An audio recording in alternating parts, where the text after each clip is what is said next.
Visitors to one of Sandown's most popular attractions may notice some significant changes post-lockdown.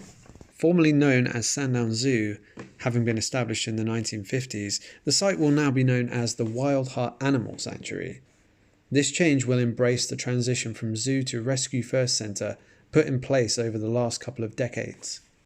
I was fortunate enough to be granted a socially distanced visit on behalf of the county press before the official reopening on April the 12th. So when we reopen on the 12th of April, we're reopening as a Wildheart Animal Sanctuary, and that's to better reflect the work that we do to rescue animals from dire circumstances around Europe really. So we look for animals that need rescuing, that have been left neglected, that have suffered at the hands of humans.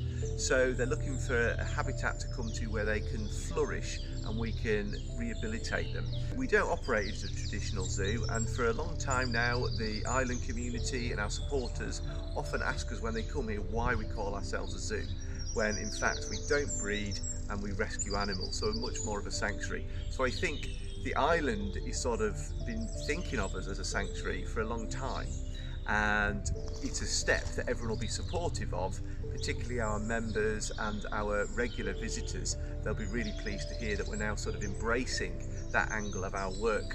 And for a site our size, the difference you can make on one animal's life by being a sanctuary is absolutely huge.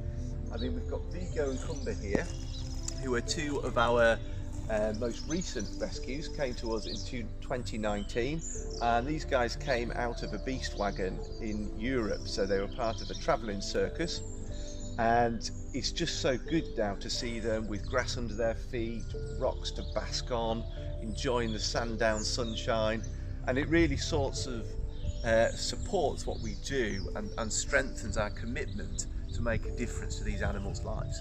The noisy one in the middle is Zoffa, who's got a very permanently deformed leg there. She's had a broken leg in the past. We don't know when or how it happened, but it's a permanent disability basically that she's learnt to cope with. So she's on regular medication and monitoring for that now. And then just in front of us on the right here is Antonella. So she's our eldest female tiger here. She's 16 years old now. Again, she had a badly broken leg in her past before she came here, so her back right leg has got metal plating in it. So she's a little bit slower and a little bit lame again, but she's regularly medicated to keep her comfortable. And then Natasha, who's the most active one, is the youngest tiger that we have here. She's 6 years old now, and she's in really good condition, thankfully. When she was rescued, she was very emaciated, very underweight, but she's really kind of bounced back to prime tiger condition. It's very, very hard to give an animal like this what they need to fully cater for their needs. You know, as an apex predator, as a big carnivore, to let them express their natural behaviours. We have a really rigorous training and enrichment programme here, as well as needing to give them time to just relax and be tigers. It's all about trying to encourage them to rehabilitate them back to more of that natural state, to show those natural behaviours, rather than they come from that life in a circus where they were strictly trained and forced to perform. How has COVID affected the sanctuary? So COVID, I mean, like every sector of society, has had a huge impact. I mean, we lost all our visitor income for 4 months last year, and then another, what has it been, 3 months this year, although it seems like about 36 months. It just seems to be never ending, which has made it really odd for us and also the animals. We've noticed behavioural changes in these guys, particularly these two. They love to see people come through the front entrance and are sort of focused on the visitors, because it's an enriching thing for them. You know, they like to see what's going on. And our parrot as well, that says hello to all the visitors that come past.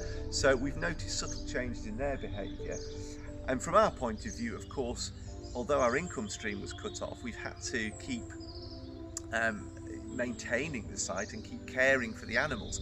Obviously we're trying to save money because we've got no visitor income, but we expect it to be a really busy season, so we're trying to build up and develop the site so it's safe and ready for everybody to come back and see all their old favourites again.